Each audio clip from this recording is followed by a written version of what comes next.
जय हिंद दोस्तों, स्वागत है आप सभी का आपके अपने चैनल मार्केट एकेडमी में। दोस्तों, आज के इस वीडियो में हम एक और अपकमिंग एसएमई आईपीओ जो कि 15 सितंबर को ओपन होने जा रहा है, उसका डिटेल एनालिसिस करेंगे। दोस्तों, कंपनी का नाम है हॉलमार्क ऑप्टो मैकेट्रॉनिक्स लिमिटेड। दोस्तों, एक बहुत ही डिफरेंट अलग तरीके के सेक्टर को बिलोंग करने वाली एक कंपनी है जो कि मेनली साइंटिफिक और इंजीनियरिंग इंस्ट्रूमेंट की मैन्युफैक्चरिंग व सेलिंग का काम करती है। और दोस्तों, इस पूरे सेक्टर में ही जो ग्रोथ का पोटेंशियल है वो काफी ज्यादा हाई है। इस तरीके की इंडस्ट्री और इस तरीके के जो प्रोडक्ट्स की डिमांड है वो आगे चल करके बहुत ज्यादा बढ़ने वाली है। साथ ही मेक इन इंडिया और जो बाकी गवर्नमेंट की भी कई सारी ऐसी पॉलिसीज व स्कीम्स हैं जो कि इस तरीके की इंडस्ट्री और इस तरीके के पूरे सेक्टर को काफी ज्यादा सपोर्ट कर रही है। इसीलिए दोस्तों, ये आईपीओ काफी अच्छा परफॉर्म कर सकता है और इसमें काफी अच्छा मुनाफा होता हुआ आपको नजर आ सकता है। और इसीलिए दोस्तों, इस कंपनी का डिटेल रिव्यू और एनालिसिस करना बहुत जरूरी हो जाता है। और फ्रेंड्स, इसीलिए हम इस वीडियो में कंपनी की प्रोफाइल का डिटेल एनालिसिस करते करेंगे, कंपनी के बिजनेस मॉडल को समझेंगे कि आखिर ये कंपनी काम क्या करती है, किस तरीके से करती है, कंपनी के प्रोडक्ट्स क्या है। और इसके लिए दोस्तों, हम कंपनी का डिटेल प्रोफाइल एनालिसिस करने के साथ साथ कंपनी की वेबसाइट को विजिट करेंगे और वहां जाकर के डिटेल में देखेंगे कंपनी के प्रोडक्ट्स व सर्विसेज को। साथ ही दोस्तों, आईपीओ रिलेटेड जो सारी डिटेल्स हैं वो भी आपके साथ शेयर करेंगे कि आईपीओ कब ओपन होने वाला है, कब क्लोज होने वाला है, कब इसकी लिस्टिंग होने वाली है, कितना अमाउंट आपको लगने वाला है रिटेल कैटेगरी से, एचएनआई कैटेगरी से, कितना शेयर होल्डिंग का रिजर्वेशन रखा गया है, क्यूआईबी कैटेगरी में रिजर्वेशन है फिर या नहीं है, एचएनआई कैटेगरी में कितना है, रिटेल कैटेगरी में कितना है, प्रमोटर होल्डिंग को डिस्कस करेंगे। और सबसे जरूरी जो डेटा होता है कि कंपनी के फाइनेंशियल्स व फंडामेंटल्स किस तरीके के हैं, स्ट्रांग है या फिर वीक है, इंटैक्ट है कि नहीं, वो सभी डेटा इसमें चेक करने वाले हैं। साथ ही की परफॉर्मेंस इंडिकेटर, कंपनी के वैल्यूएशन को चेक करेंगे, वैल्यूएशन वाइज पीयर कंपैरिजन करेंगे, ऑब्जेक्ट्स ऑफ द इशू को डिस्कस करेंगे। साथ ही दोस्तों, एक पीडीएफ को रेफर कर सारी जानकारी का विस्तृत जानकारी लेंगे कि किस तरीके की कंपनी है, किस तरीके का काम करती है, किस तरीके का प्रोडक्ट है, रेवेन्यू को चेक करेंगे, प्रॉफिट्स को चेक करेंगे। तो बहुत ही डिटेल एनालिसिस करने वाले हैं। साथ ही इस तरीके की जो कंपनीज है उसमें किस तरीके का कंपटीशन आपको देखने को मिलने वाला है, स्ट्रेंथ जो फैक्टर्स हैं वो किस तरीके के हैं, साथ ही कौन से ऐसे रिस्क हैं जो कंपनी के साथ एसोसिएटेड हैं। तो दोस्तों, हर तरीके की जो जानकारी है वो इस वीडियो में आपको मिलने वाली है, तो इस वीडियो को अंत तक जरूर देखें। साथ ही दोस्तों, जो भी अभी आईपीओ मार्केट में ओपन है या फिर अभी अपकमिंग है, उन सभी के करंट जीएमपी को चेक करेंगे, आज के दिन के सब्सक्रिप्शन फिगर को चेक करेंगे। तो दोस्तों, ये वीडियो काफी ज्यादा इंफॉर्मेटिव होने वाला है, तो प्लीज इसे लास्ट तक जरूर देखें। और दोस्तों, हमारे इस चैनल मार्केट एकेडमी को जरूर सब्सक्राइब कर लें, क्योंकि हम अपने इस चैनल में सारे ही आईपीओ का डिटेल रिव्यू और एनालिसिस करते हैं। साथ ही स्टॉक मार्केट रिलेटेड जो भी अपडेट्स होती हैं, चाहे वो न्यूज हो, चाहे वो इवेंट्स हो, चाहे फिर दोस्तों sector wise analysis, technical analysis, fundamental analysis, हर तरीके की जानकारी जो आपको स्टॉक मार्केट में रहते हुए चाहिए होती है, वो सारी जानकारी आप तक शेयर करते हैं टाइमली दोस्तों। तो प्लीज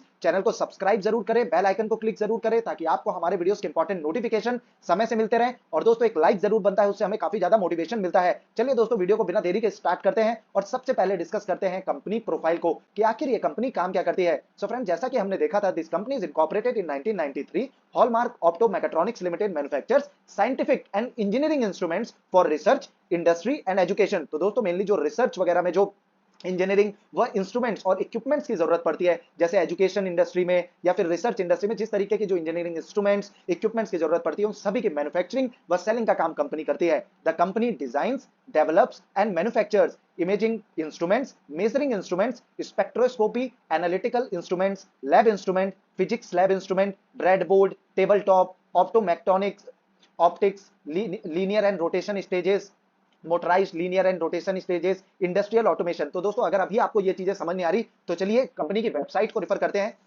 आप देख सकते हैं कि जैसे आप 11-12 जो प्रैक्टिकल होते हैं, तो उसमें जिस तरीके के इक्विपमेंट्स, इंस्ट्रूमेंट्स का इस्तेमाल किया जाता है, वहीं अगर आप इंजीनियरिंग कर रहे हैं, इंजीनियरिंग में जो एजुकेशन पर्पस से जिस तरीके के इंस्ट्रूमेंट्स और इक्विपमेंट्स का इस्तेमाल किया जाता है, फिजिक्स के जो इंस्ट्रूमेंट्स इक्विपमेंट्स होते हैं, वो सभी जो रिसर्च रिलेटेड जो इक्विपमेंट्स या इंस्ट्रूमेंट्स हैं, उनकी मैन्युफैक्चरिंग व सेलिंग का काम कंपनी करती है। अगर कंपनी की वेबसाइट को रेफर किया जाए और प्रोडक्ट्स को चेक किया जाए, तो आप चेक कर सकते हैं कि microscope and imaging instruments, optical measuring instruments, spectroscopy, analytical instruments, lab equipments, physics lab instruments, breadboard and table tops, optomechanics, optics जो भी लेंसेज वगैरह होते हैं, साथ ही linear and rotation stages, motorised rotation stages, laboratory automation. तो दोस्तों, इस तरीके के इक्विपमेंट्स व इंस्ट्रूमेंट की मैन्युफैक्चरिंग का काम कंपनी करती है। काफी बढ़िया बिजनेस में कंपनी है। अगर क्लाइंट्स की कंपनी की बात की जाए, तो आप देख सकते हैं इसरो जैसे क्लाइंट्स हैं, डीआरडीओ जैसे क्लाइंट्स हैं, Tata institute of fundamental research है, Indian institute of technology, IITs, NIITs. दोस्तों, इस तरीके के अगर कंपनी के क्लाइंट में शामिल है, इस तरीके की जो बड़ी आप कह सकते हैं कि एजुकेशन और रिसर्च रिलेटेड जो इंस्टीट्यूट है, वो अगर कंपनी के क्लाइंट में है, तो वो काफी पॉजिटिव पॉइंट होता है।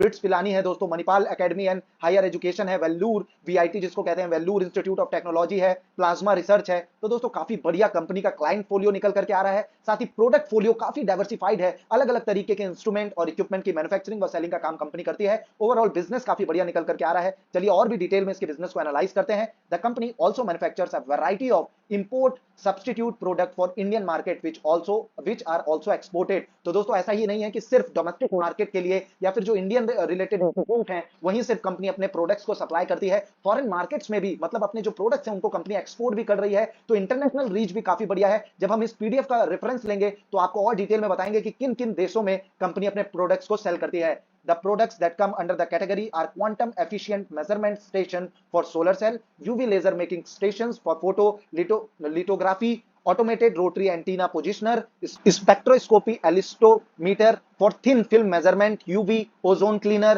spectroscopy reflectometer, photo detector measurement system, Raman spectrometer. तो दोस्तों इस तरीके के जो इंस्ट्रूमेंट्स हैं आप देख सकते हैं, जिस भी तरीके के इंस्ट्रूमेंट, रिसर्च इंस्ट्रूमेंट्स, इक्विपमेंट्स इस्तेमाल किए जाते हैं वो सभी की मैन्युफैक्चरिंग का काम कंपनी करती है। Hallmark has developed over 800 different products with standard specification which includes customized products as well. And hallmark manufacturing unit is located in Kerala. तो दोस्तों केरला बेस्ड ये कंपनी है जिसकी जो मैन्युफैक्चरिंग यूनिट है वो ऑलमोस्ट 29,984 स्क्वायर फीट जो एरिया है उसमें स्थित है। And the company recorded over जो फाइनेंशियल फिगर्स हैं दोस्तों वो हम आगे जब फंडामेंटल और फाइनेंशियल एनालिसिस इसी वीडियो में करेंगे तब जाकर के चेक करेंगे। आप समझ सकते हैं इससे कि काफी अच्छा कंपनी का जो बिजनेस प्रोफाइल है वो इस तरीके का निकल करके भी आ रहा है जो कि काफी इफेक्टिव निकल करके आ रहा है। आईपीओ रिलेटेड डिटेल्स की अगर हम बात करें तो आईपीओ 15 सितंबर को ओपन होगा, 20 सितंबर इसकी क्लोजिंग डेट रहने वाली है, 25 सितंबर को आपको अलॉटमेंट की जानकारी लगेगी। वहीं अगर आपको अलॉटमेंट नहीं मिलता तो 26 सितंबर को आपके पैसे आपको रिफंड कर दिए जाएंगे, और अगर आपको अलॉटमेंट मिलता है तो 27 सितंबर को आपके जो शेयर्स हैं वो आपके डीमैट अकाउंट में क्रेडिट कर दिए जाएंगे। लिस्टिंग आपको 28 सितंबर को देखने को मिलने वाली है। वहीं दोस्तों 10 रुपए पर शेयर की फेस वैल्यू डिसाइड की गई है। प्राइस की बात करें 40 पर शेयर का, तो इसमें कोई प्राइस बैंड नहीं है, फिक्स इशू प्राइस या आईपीओ है। लॉट साइज की बात करें 3000 शेयर्स का है, और जैसा कि हम हमेशा ही कहते आए हैं कि ये एसमी कैटेगरी की कंपनी है तो लॉट साइज बहुत इंपॉर्टेंट रोल प्ले करता है। अब दोस्तों इसमें क्या है, जब ट्रेडिंग होती है किसी भी एसमी कैटेगरी के आईपीओ में या कंपनी में तो उसमें लॉट में ही होती है। इसमें ऐसा नहीं आप 1000 या 2000 शेयर या फिर 1 या 2 शेयर बाय या फिर सेल करें, पूरे लॉट में ही ट्रेडिंग होती है। तो लॉट के ही मल्टीपल्स में बाय या फिर सेलिंग करनी होगी। 3000 शेयर्स को एट अ टाइम बाय करना होगा या फिर सेल करना होगा। बाकी दोस्तों अगर आपको एसमी आईपीओ से रिलेटेड कोई सिंगल भी डाउट है तो आप इस वीडियो को जरूर चेकआउट करें, उसके बाद आपको एसमी आईपीओ से रिलेटेड कोई भी डाउट नहीं रहेगा और यह भी समझ आएगा कि एसमी आईपीओ मेन लाइन आईपीओ से किस तरीके से अलग होते हैं, साथ ही उसमें किस तरीके से अप्लाई किया जाए, कितने लिस्टिंग गेन्स होते हैं, क्या डेटा और पैरामीटर हैं जिन्हें हमें चेक करना चाहिए किसी भी एसमी आईपीओ से में अप्लाई करने से पहले। ये सारी जानकारी इस वीडियो में आपको मिल जाएगी। बाकी एक सबसे ज्यादा बार जो हमारे पास डाउट आया वो यह आया कि एसमी आईपीओ को किस तरीके से सेल किया जाता है, क्योंकि आमतौर पर देखने को मिला कि एसमी आईपीओ को सेल करते समय दोस्तों लिक्विडिटी का जो इशू है उसका सामना करना पड़ता है, क्योंकि बायर्स बहुत कम होते हैं। क्योंकि एसमी आईपीओ लॉट में ट्रेड होते हैं, एक लॉट 1 लाख से ज्यादा के अमाउंट का होता है तो लाखों में ट्रेडिंग होती है। अब दोस्तों क्योंकि लाखों में ट्रेडिंग हो रही है तो बायर्स तो सेलर्स कम हो जाते हैं, इसीलिए लिक्विडिटी का इशू होता है, अपर सर्किट या फिर लोअर सर्किट लगातार लगते हैं। सेकेंडरी मार्केट में जब आईपीओ लिस्ट हो जाता है उसके बाद सेलिंग करने में दिक्कत आती है, सेल करने में दिक्कत होता है। तो दोस्तों इसके लिए आप इस वीडियो को जरूर चेकआउट करें कि how to sell SME IPO in pre open market. अब दोस्तों इस वीडियो में हमने ये बताया है कि किस तरीके से आप किसी एसमी आईपीओ को प्री ओपन मार्केट में ही सेल कर सकते हैं,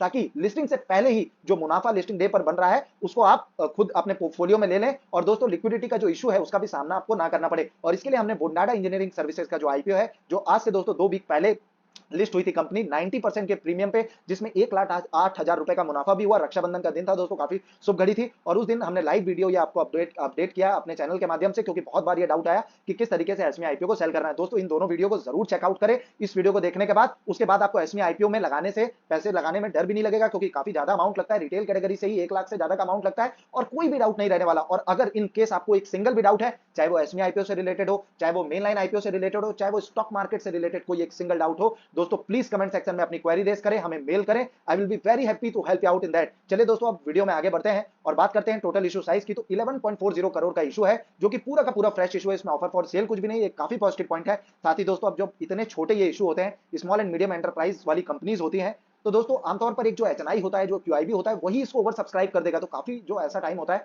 कि वो काफी ज्यादा ओवर सब्सक्रिप्शन देखने को मिलता है एसमी आईपीओ में, इसलिए एसमी आईपीओ में डिमांड बेसिस पे आईपीओ में अप्लाई किया जाता है। बहुत ज्यादा फंडामेंटल व फाइनेंशियल्स को चेक नहीं किया जाता। अगर डिमांड अच्छी निकल करके आ रही है ग्रे मार्केट में और जब सब्सक्रिप्शन के लिए आईपीओ ओपन हुआ है तो आमतौर पर वो काफी अच्छा परफॉर्म करते हैं। काफी छोटी कंपनीज होती है तो इसीलिए इसमें लॉन्ग टर्म के लिए कभी अप्लाई ना करें, लिस्टिंग गेन्स के लिए अप्लाई करें, क्योंकि बहुत छोटी कंपनी है। जब बुरा वक्त आता है, बैड सिचुएशंस आती हैं, तो दोस्तों क्या पता कई बार इस तरीके की जो कंपनी है वो उसमें काफी ज्यादा अप्स एंड डाउन हो जाते हैं, इसीलिए इस तरीके की कंपनी को लॉन्ग टर्म के लिए इग्नोर करें, लिस्टिंग गेन्स के लिए अप्लाई करें। इशू टाइप की बात करें, फिक्स इशू प्राइस ये आईपीओ रहने वाला है, जिसकी लिस्टिंग की बात करें तो एनएसई एसमी में आपको देखने को मिलने वाली है। वहीं दोस्तों अगर आप रिटेल कैटेगरी से एक लॉट यानी 3000 शेयर्स के लिए एप्लीकेशन लगाना चाहते हैं तो जो अमाउंट आपको लगेगा वो है 1,20,000 रुपीज का। रिटेल कैटेगरी से आप मैक्सिमम 2 लाख के लिए ही लगा सकते हैं, इसलिए आप एक लॉट के लिए अप्लाई कर सकते हैं। एचएनआई कैटेगरी से लगाना चाहते हैं तो 2 लॉट के लिए अप्लाई करना होगा, शेयर्स हो जाएंगे 6000, अमाउंट हो जाएगा 2,40,000 रुपए का। वहीं दोस्तों आईपीओ रिजर्वेशन की बात करें तो 50% एचएनआई के लिए रिजर्व है, रिटेल कैटेगरी के लिए 50% का जो बाकी कोटा है वो रिजर्व किया गया है। अब दोस्तों किस तरीके से किसी एसएमई आईपीओ में या मेनलाइन आईपीओ में अप्लाई किया जाए, किस कैटेगरी से अप्लाई किया जाए, कैटेगरी वाइज अलॉटमेंट का प्रोसेस क्या होता है, वो सब समझने के लिए, अपने अलॉटमेंट की प्रोबेबिलिटी बढ़ाने के लिए आप आई बटन पे क्लिक कर इस वीडियो को भी जरूर देखें। उसके बाद आपको ये समझ आएगा कि किस कैटेगरी से अप्लाई करना है, किस तरह से अप्लाई करना है, कितने लॉट के साथ अप्लाई करना है। क्योंकि ये तो चलिए एसएमई आईपीओ है तो लॉट्स में ही ट्रेडिंग होती है, जो मेनलाइन आईपीओ होते हैं उसमें आदमी जो रिटेल कैटेगरी से अप्लाई कर रहा है वो 13 लॉट के लिए अप्लाई कर देता है, 14 लॉट के लिए अप्लाई कर देता है। दोस्तों हमेशा जो मिनिमम लॉट है उनसे अप्लाई करें। एचएनआई में करना है तो 2 लॉट से ही अप्लाई करें, रिटेल में अप्लाई करना है तो 1 लॉट से ही अप्लाई करें। चांसेस बढ़ाने के लिए डिफरेंट पैन कार्ड होल्डर्स के, मतलब अपने फैमिली मेंबर्स, अपने जो फ्रेंड्स हैं उनके डिफरेंट पैन होल्डर्स जो हैं उनके अकाउंट से, उनके डीमैट अकाउंट से, अलग अलग अकाउंट से अप्लाई करें तो आपकी प्रोबेबिलिटी जो है वो इंक्रीज होगी। क्योंकि एसएमई आईपीओ में पैसा तो बहुत बनता है पर अलॉटमेंट ही नहीं मिलता। अलॉटमेंट क्यों नहीं मिलता? क्योंकि सब्सक्रिप्शन बहुत हाई होता है, सब्सक्रिप्शन फिगर इतना हाई होता है, 300 400 टाइम्स ओवर सब्सक्राइब हो जाते हैं, तो 200-300 लोगों में एक कोई आईपीओ मिलता है। अब उसकी जो प्रोबेबिलिटी बढ़ानी है, चांसेस बढ़ाने हैं, तो डिफरेंट जो पैन कार्ड होल्डर्स हैं उनके अकाउंट से लगाएं और लास्ट दिन ही अप्लाई करें। दोस्तों उससे क्या होता है, जो फाइनल हमें सब्सक्रिप्शन है वो पता चलता है, जीएमपी पता चलता है, उस बेसिस पर अप्लाई करें। एसएमई आईपीओ में रिस्क भी काफी ज्यादा होता है। वहीं हॉलमार्क ऑप्टिक मैकाट्रॉनिक्स के प्रमोटर होल्डिंग की अगर बात करें तो प्री इशू में प्रमोटर होल्डिंग 87.30% की थी, जो कि पोस्ट इशू में घट करके 62.54% की रहने वाली है। अब सबसे जरूरी डेटा को चेक कर लेते हैं कि कंपनी के फाइनेंशियल्स किस तरीके से निकल करके आ रहे हैं। तो अगर टोटल एसेट्स की हम बात करें तो लगातार बढ़ते हुए नजर आए हैं, जो कि काफी पॉजिटिव पॉइंट है। रेवेन्यू लगातार बढ़ रहा है और साल 2021 से साल 2023 में ऑलमोस्ट 2 टाइम्स भी हो गया है। प्रॉफिट आफ्टर टैक्स 68 लाख था, जो कि बढ़ करके 356 लाख तक पहुंच गया है। काफी बढ़िया ग्रोथ प्रॉफिट्स और रेवेन्यू में नजर आ रही है। कंसिक्यूटिवली कंपनी ने अपने रेवेन्यू और प्रॉफिट को बढ़ाया है और लगातार अच्छा पॉजिटिवली जनरेट करते आ रही है, जो कि अपने आप में काफी पॉजिटिव फिगर है। वहीं नेटवर्थ की बात करें 688 लाख से बढ़ करके 1159 लाख का हो गया है। रिजर्व्स एंड सरप्लस भी लगातार बढ़ते हुए नजर आए, थोड़े से कम हुए हैं, साल 2023 में थोड़ा सा फॉल जरूर देखने को मिला है। डेट की बात करें, डेट थोड़ा सा बढ़ा था साल 2022 में, साल 2023 में थोड़ा सा फिर कम होकर के ओवरऑल अगर डेट कहें तो बहुत ही मिनिमल है, बहुत ही कम डेट है। ओवरऑल फाइनेंशियल्स और फंडामेंटल काफी अट्रैक्टिव निकल करके आ रहे हैं। पी रेशियो की बात करें तो 8.08 के पीई पर कंपनी अपने आईपीओ को लेकर के आई है। अब ये पी रेशियो क्या होता है? Price to earning ratio. इससे हमें जानकारी क्या मिलती है कि दोस्तों किस वैल्यूएशन पे कंपनी अपने आईपीओ को लेकर के आई है, रीजनेबल वैल्यूएशन पे है, ओवर वैल्यूड है या अंडर वैल्यूड है। अब मान के चलिए दोस्तों, अगर कोई कंपनी है जो 100 के पीई पे अपने आईपीओ को ही लेकर के आई है और उसका सेक्टर कोई है जो 10 के पीई पे ट्रेड होता है, मतलब एक मान लीजिए कि इंफ्रास्ट्रक्चर सेक्टर की कोई कंपनी है जो कि 100 के पीई पे अपने आईपीओ को लेकर के आई है, वहीं उसी सेक्टर को बिलोंग करने वाली जो बाकी सारी कंपनीज है उनका पी 10 to 15 के अप्रॉक्स ट्रेड हो रहा है, तो बहुत ही ओवर वैल्यूड है, उसमें पैसा नहीं बनेगा। इसीलिए पीई रेशियो को चेक करना बहुत जरूरी होता है। और 8 का जो पीई रेशियो दोस्तों काफी रीजनेबल है। इस तरीके के जो पीई रेशियोज होते हैं उसमें आमतौर पर जो कह सकते हैं आप कि कंपनी ने ही काफी अच्छे लिस्टिंग गेन्स के लिए स्लॉट को छोड़ा हुआ है। मार्केट कैप की बात करें, सिर्फ 40.2 करोड़ की मार्केट कैप वाली कंपनी, बहुत ही एक स्मॉल मार्केट कैप वाली कंपनी। आरओई और आरओसी कंपनी जो ऑफर करती है वो है 0.36 और ROC return on capital employed है 33% का। डेट टू इक्विटी 0.12 है, जो कि काफी बढ़िया है कि कंपनी के पास डेट या फिर बोरोइंग काफी कम है। फंडामेंटली और फाइनेंशियली कंपनी इंटैक्ट निकल करके आ रही है। अर्निंग पर शेयर 4.95 का है, रिटर्न ऑन नेटवर्थ 30.70% का कंपनी ऑफर करती है। वही ऑब्जेक्ट्स ऑफ द इशू से पता चलता है दोस्तों कि कंपनी आईपीओ के थ्रू जो पैसा रेज करेगी उससे कंपनी काम क्या करने वाली है, तो चलिए इसे भी जान लेते हैं। तो कंपनी ने जो पॉइंट्स दिए उसमें सबसे पहला है funding capital expenditure toward purchase of additional plant and machinery, second है to meet working capital requirements, third है to meet issue expenses, fourth है जनरल कॉर्पोरेट पर्पस। तो इस तरीके का कुछ objects of the issue company का निकल करके आ रहा है। जीएमपी की दोस्तों अगर बात की जाए तो अभी ग्रे मार्केट में कोई भी कारोबार होता हुआ नजर नहीं आया, क्योंकि दोस्तों अभी आईपीओ को ओपन होने में ही काफी टाइम बाकी है। 15 सितंबर को ये आईपीओ ओपन होगा, परसों के दिन ये आईपीओ ओपन होने वाला है। तो जब ये आईपीओ सब्सक्रिप्शन के लिए ओपन हो जाएगा तब हम इस पे फाइनल डिसीजन लेंगे, सब्सक्रिप्शन फिगर को चेक करके, साथ ही जो जीएमपी उस समय चल रहा होगा, क्योंकि जीएमपी एक ऐसी वैल्यू होती है दोस्तों, ग्रे मार्केट प्रीमियम, जो काफी ज्यादा फ्लक्चुएट होती है। पर जिस तरीके से कंपनी का बिजनेस है, जिस तरीके से कंपनी दोस्तों जो जिस तरीके का फंडामेंटल और फाइनेंशियल निकल करके आ रहा है, कंपनी काफी बढ़िया निकल करके आ रही है, तो हो सकता है कि जीएमपी में काफी अच्छी, मतलब ग्रे मार्केट में काफी अच्छी डिमांड निकलती हुई नजर आए। और दोस्तों अब डिटेल में कंपनी को और भी एनालिसिस कर लेते हैं कि किस तरीके की कंपनी है। जैसा कि मैंने कहा था कि इसका जो बिजनेस है, उसकी जो रीच है वो काफी बढ़िया है। सिर्फ डोमेस्टिक मार्केट में नहीं है, इंटरनेशनल मार्केट में भी काफी बढ़िया रीच है। आप देख सकते हैं कि USA, UK, Canada, Russia, Saudi Arabia, Germany, UAE, Morocco, Israel, Korea और ऑस्ट्रेलिया जो कंट्रीज हैं, वहां भी कंपनी जो अपने प्रोडक्ट्स हैं उनको एक्सपोर्ट करती है। अगर प्रमोटर की बात करें तो मिस्टर जॉली सीरेक जो है वो कंपनी के प्रमोटर निकल करके आ रहे हैं, जो स्वयं मैनेजिंग डायरेक्टर हैं। अगर ग्रुप कंपनीज की बात की जाए तो Green Treat Machine Private Limited, Crystal Dairy Private Limited, IHITS Technology Private Limited, SL Soft and Legal Private Limited, जो कि हैं जो कंपनी की ग्रुप कंपनीज में आती हैं। बिजनेस जो है कंपनी का और जो प्रोडक्ट्स हैं उसमें mainly imaging instruments, measuring instruments, spectroscopy, analytic instruments, lab instrument, physics lab instrument, breadboard, table tops, optomechanics, optics, linear and rotation stages and साथ ही motorised linear and rotation stages, industrial automation, इस तरीके के जो products हैं जो कि research में, एजुकेशन पर्पस के लिए, साथ ही अलग अलग जो डिफरेंट इंस्टीट्यूट हैं, चाहे वो अपने डोमेस्टिक इंस्टीट्यूट्स हो इंडिया रिलेटेड या फिर फॉरेन एजुकेशन रिसर्च इंस्टीट्यूट्स हो, दोस्तों उन सभी में इस्तेमाल किए जाते हैं और उन्हीं के लिए कंपनी जो प्रोडक्ट्स हैं उनको मैन्युफैक्चर करती है। की फाइनेंशियल हाइलाइट्स की अगर बात करें तो रिवेन्यू जो है कंपनी का वो दोस्तों 37% से ग्रो हुआ है। एबिटा की बात करें तो लास्ट 2 ईयर में 20.3% से ग्रो हुआ है। प्रॉफिट की बात करें तो 68 लाख से बढ़कर के 356 लाख तक गया है। वहीं रिटर्न ऑन इक्विटी की बात करें तो 9.99% से बढ़कर के, जो कि फाइनेंशियल ईयर 21 में था, 23 में बढ़कर के 30.7% का हो गया है। कोलैबोरेशन, दोस्तों अगर कोलैबोरेशन एंड टाई अप्स की बात करें, the company has technical collaboration with premium research institutions for technology transfer for manufacturing of specialized product like fluorescence correlation spectroscopy apparatus dual polarization lidar etc। तो दोस्तों इस तरीके की जो कंपनीज होती है उसमें आमतौर पर कोलेबोरेशन, टाई अप्स और साथ ही लेटेस्ट जो डेवलपमेंट्स हो रहे हैं, जो टेक्नोलॉजी आ रही है, क्योंकि रिसर्च रिलेटेड जो इक्विपमेंट्स और इंस्ट्रूमेंट्स होते हैं उनकी मैन्युफैक्चरिंग का काम करती है। अब जिस तरीके के रिसर्च होते हैं उसमें न्यू और जो लेटेस्ट टेक्नोलॉजी है उसका इस्तेमाल किया जाता है, इसीलिए इस तरीके के कोलेबोरेशन और टाई अप्स काफी पॉजिटिव होते हैं कंपनी से related. And it has also entered into licence agreement for commercialization of universal measuring machines and other products developed by leading research institute। तो दोस्तों ये दोनों पॉजिटिव पॉइंट कंपनी के लिए निकल करके आ रहे हैं। कंपटीशन की अगर बात करें, the market of scientific and engineering instruments in India is fragmented with presence of hundreds of small and medium players. Competition is based on product quality, customisation, after sale services rather than pricing. तो दोस्तों इस तरीके की जो companies होती है जो कि R&D रिलेटेड जो इंस्ट्रूमेंट होती है उनकी मैन्युफैक्चरिंग करती है, तो जैसा कि मैंने कहा था कि लेटेस्ट इक्विपमेंट्स इनको चाहिए होते हैं, लेटेस्ट रिसर्च पे इनको काम करना होता है, तो इसमें आमतौर पर कंपटीशन काफी हाई होता है। और इंडिया में दोस्तों इस तरीके की बहुत ज्यादा स्मॉल एंड मीडियम कंपनीज हैं, तो उस तरीके की कंपनी से कंपटीशन जरूर कंपनी को फेस करना होगा। और इसमें प्राइसिंग पावर से ज्यादा होता है कि किस तरीके का जो प्रोडक्ट क्वालिटी है और किस तरीके से कंपनी कस्टमाइज करके जो कस्टमर है उसके बिहाफ पे, उसके रिक्वायरमेंट के हिसाब से अपने प्रोडक्ट को भेजती है। साथ ही आफ्टर सेल्स जो सर्विसिंग होती है, क्योंकि अगर इस तरीके के जो इंस्ट्रूमेंट्स होते हैं उसमें कोई खराबी आती है, कोई मेंटेनेंस की रिक्वायरमेंट पड़ती है, तो आफ्टर सेल्स जो सर्विसेज होती है वो अगर अच्छी प्रोवाइड करा रही है, जो कि ये कंपनी प्रोवाइड करवा पा रही है, तो ये सारी पॉजिटिव पॉइंट्स भी हैं और यही इसके कंपटीशन में भी बहुत ज्यादा मायने रखता है। वहीं मैन्युफैक्चरिंग फैसिलिटी हमने देखा था कि केरला स्थित है। वहीं फाइनेंशियल डिटेल्स की बात करें,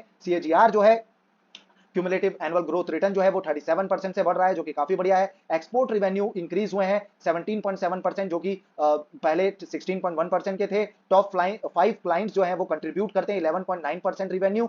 this indicates diversified customer base. अब दोस्तों होता क्या है, बहुत सारी जो बड़ी बड़ी भी कंपनीज हैं वो दोस्तों उनका जो अगर बात किया जाए, जो रिवेन्यू आता है 50 to 60% सिर्फ एक या दो क्लाइंट से ही आ जाता है, तो वो बहुत ज्यादा डाइवर्सिफाइड नहीं होता। उनका जो प्रोडक्ट फोलियो होता है या क्लाइंट मैनेजमेंट जो होता है उनका बहुत ज्यादा डाइवर्सिफाइड नहीं हो पाता। और आमतौर पर देखा जाता है कि अगर क्लाइंट जो है वो बहुत ज्यादा है और तो उनको मैनेज करना भी मुश्किल होता है, पर इसके जो टॉप 5 क्लाइंट्स हैं उससे सिर्फ 11.9% का ही रिवेन्यू जनरेट होता है। बाकी जो बचा ऑलमोस्ट 90% का रिवेन्यू बाकी क्लाइंट से आता है। तो सिर्फ कुछ एक लिमिटेड क्लाइंट्स पे कंपनी अपने जो प्रोडक्ट्स हैं उनको सेलिंग करने के भरोसे पे नहीं है, बहुत सारे क्लाइंट्स हैं और जो रिवेन्यू है वो भी काफी डाइवर्सिफाइड अलग अलग क्लाइंट्स के थ्रू कंपनी तक पहुंच रहा है। ये बहुत ही ज्यादा एक पॉजिटिव पॉइंट कंपनी के लिए निकल करके आ रहा है। और research organisation, educational institute for majority of clients है।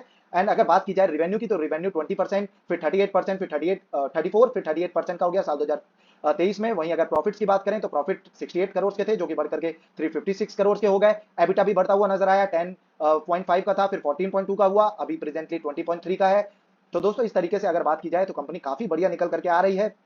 कंपनी के ऊपर कोई ऐसे लिटिगेशन केसेस वगैरह भी नहीं है, वो हमने बहुत ही अच्छे से डिटेल में जब DRHP उसका पढ़ा तो उसमें देखा कि कोई भी ऐसे केसेस वगैरह नहीं चल रहे। अब की रेशियोज की अगर हम बात करें, इंटरेस्ट कवरेज रेशियो 24.7 का है, डेट टू इक्विटी 0.12 का है, रिटर्न ऑन इक्विटी 30.7 का है, इन्वेंट्री टर्नओवर 15.6 टाइम्स का है, रिसीवेबल टर्नओवर 5.4 का है, पेएबल टर्नओवर 23.1 का है, एबिटा मार्जिन 20.3% का है, नेट प्रॉफिट मार्जिन भी लगातार बढ़ रहा है और 12.2% का है। ओवरऑल जो फाइनेंशियल्स हैं, की रेशियोज हैं, वो काफी बढ़िया निकल करके आ रहे हैं। सेगमेंट एनालिसिस की अगर हम बात करें, the company operates in a single business segment of manufacturing scientific and engineering instrument. Geographically 83 to 85% of the revenue come from domestic sales, while balance 15 to 17% contribute by exports। Cash flow की बात करें, cash flow from operations 205 lakh का है और positive है, जो कि काफी पॉजिटिव पॉइंट भी है।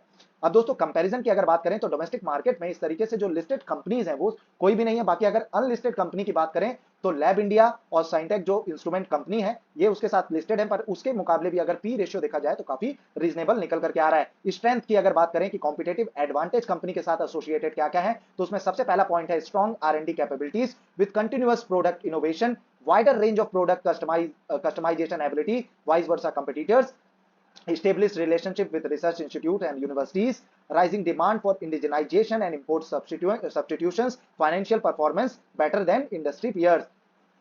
तो दोस्तों इस तरीके से जो स्ट्रेंथ वाले फैक्टर्स हैं वो निकल करके आ रहे हैं। रिस्क अगर कंपनी से रिलेटेड बात करें, R&D एफर्ट्स में भी fructify into commercial visible products, intense competition from unorganized sector and cheap imports, delay in order could impact revenue visibility, client concentration risk, attrition of key technical and managerial personnel could impact operations, forex volatility risk, 15 to 17% of revenue come from export, working capital intensive operations, high receivables, inventories. तो दोस्तों इस तरीके से जो company के साथ risk जुड़े हुए हैं और जो स्ट्रेंथ है, बाकी जो की फैक्टर्स हैं, वो सभी चीजों की हमने चर्चा की। चलिए दोस्तों अब बाकी जो आईपीओस हैं जो आपकी अपकमिंग है या अभी मार्केट में ओपन है उनके करंट जीएमपी को भी चेक कर लेते हैं। तो मधुसूदन मसाला की अगर बात करें 28.57% के एस्टिमेटेड लिस्टिंग गेन्स इसमें निकल करके आ रहे हैं। इस वीडियो से पहले हमने उसी वीडियो को अपलोड किया, आप आई बटन पे क्लिक कर इस वीडियो को जरूर चेकआउट कर सकते हैं। सेल्कॉर गैजेट्स की बात करें 41.30% के एस्टिमेटेड लिस्टिंग गेन्स हैं। जैगल प्रीपेड में 15.24% के निकल करके आ रहे हैं। शामी होटल्स की बात करें 27.78%, Kundan Edifice 32.97%, RR Kabel 10.63%, Chavda infra 89.23%, मैजन बॉल्स 88.24%, Jiwan Ram 52.17%, Uni Health consultancy 17.42%, EMS IPO 45.97%, Jupiter Lifeline 31.02%, Kahan packaging 90%। Kahan packaging का अलॉटमेंट स्टेटस आज ही के दिन 8 बजे के बाद कभी भी आउट हो सकता है। अगर आपको अलॉटमेंट की जानकारी चाहिए, स्टेटस को चेक करना है, के फिनटेक जो कि इसका ऑफिशियल रजिस्ट्रार है उसकी वेबसाइट को विजिट करें। उसके बाद आप अपने पैन कार्ड और कैप्चा वगैरह नॉर्मल सबमिट करके अपने अलॉटमेंट स्टेटस को चेकआउट कर सकते हैं। चलिए दोस्तों अब जो मार्केट में लाइव जो सब्सक्रिप्शन फिगर आज के दिन का निकल करके आ रहा है उन सभी के सब्सक्रिप्शन फिगर को चेक कर लेते हैं। तो कुंदन एडिफस की अगर बात करें 2.81 टाइम ओवर सब्सक्राइब हो चुका है। ये आईपीओ परसों तक ओपन रहने वाला है। आरआर केबल मेनलाइन कैटेगरी का आईपीओ अभी ओवर सब्सक्राइब नहीं हुआ, 0.25 टाइम ही सब्सक्रिप्शन देखने को मिला है। चावड़ा इंफ्रा बेहतरीन एसएमए कैटेगरी का आईपीओ, इसमें आईपीओ में पैसा 2 गुना तक भी होता हुआ नजर आ सकता है। कल के दिन इसकी आखिरी डेट रहने वाली है, जरूर अप्लाई करें। फिर भी जब भी आप आईपीओ में अप्लाई करें खुद की ओन रिसर्च करें और अपने फंड और फाइनेंशियल एडवाइजर की सलाह लेना बिल्कुल भी ना भूलें। यह आईपीओ 21.39 टाइम्स ओवर सब्सक्राइब हो चुका है। बाकी दोस्तों हम अपने इस चैनल में सारे ही आईपीओ का डिटेल रिव्यू और एनालिसिस तो करते ही हैं, साथ ही फंडामेंटल एनालिसिस, टेक्निकल एनालिसिस, साथ ही टॉप म्यूचुअल फंड्स कौन कौन से हैं, अगर आप मार्केट में न्यू हैं, शेयर मार्केट्स के बेसिक्स को सीखना चाहते हैं तो वो सारी जानकारी, सेक्टर वाइज एनालिसिस, साथ ही दोस्तों अगर आप जो फाइनेंशियल रिलेटेड जो बुक्स हैं उनकी समरी को सुनना चाहते हैं इंग्लिश में, तो दोस्तों आप इस प्लेलिस्ट को भी चेकआउट कर सकते हैं, the intelligent investor, rich dad poor dad, जिस बुक को पढ़ने के बाद खुद मैंने अपनी इन्वेस्टिंग जर्नी को शुरू किया था। तो इस तरीके की बुक्स, और साथ ही क्योंकि दोस्तों किसी भी चीज में बना रहना बहुत ही मुश्किल है, साथ ही साइकोलॉजी डेवलप करना बहुत मुश्किल है, उसके लिए आपको एटॉमिक हैबिट जैसी बुक की समरी को जरूर सुनना चाहिए। तो दोस्तों इन तीनों जो बुक्स हैं उनकी समरी को आप जरूर सुन सकते हैं हमारे इस चैनल के माध्यम से। साथ ही दोस्तों अगर आप स्ट्रॉन्ग फंडामेंटल वाली जो कंपनीज हैं उनका एक फोलियो क्रिएट करना चाहते हैं, डाइवर्सिफाइड फोलियो बनाना चाहते हैं जो कि आपको लॉन्ग टर्म में वेल्थ क्रिएट करके दे, मल्टीबैगर रिटर्न्स जनरेट करके दे, तो दोस्तों उसके लिए आपको मार्केट में समय देना होगा, किसी की टिप्स पे स्टॉक को बाय नहीं करना होगा, खुद मार्केट को समय देना होगा। और उसके लिए आप इस तरीके की प्लेलिस्ट को जरूर चेकआउट करें। उसके बाद आप स्टॉक्स को खुद ही एनालाइज कर सकते हैं, रिव्यू कर सकते हैं, आईपीओस को खुद एनालाइज और रिव्यू कर सकते हैं। और वो किस तरीके से करना है हमने इस फ्री ऑफ कोर्स जो प्लेलिस्ट है उसमें स्टेप बाय स्टेप बहुत ही सिंपल लैंग्वेज में सिखाया है, तो आप इस प्लेलिस्ट को जरूर चेकआउट करें। धन्यवाद दोस्तों, अगर ये वीडियो आपको इन्फॉर्मेटिव लगा हो तो प्लीज लाइक जरूर करें, चैनल को सब्सक्राइब जरूर करें, बेल आइकन को क्लिक जरूर करें ताकि आपको हमारे वीडियोस के इंपॉर्टेंट नोटिफिकेशन समय से मिलते रहे। धन्यवाद दोस्तों इस वीडियो को अंत तक देखने के लिए। जय तू भारतम।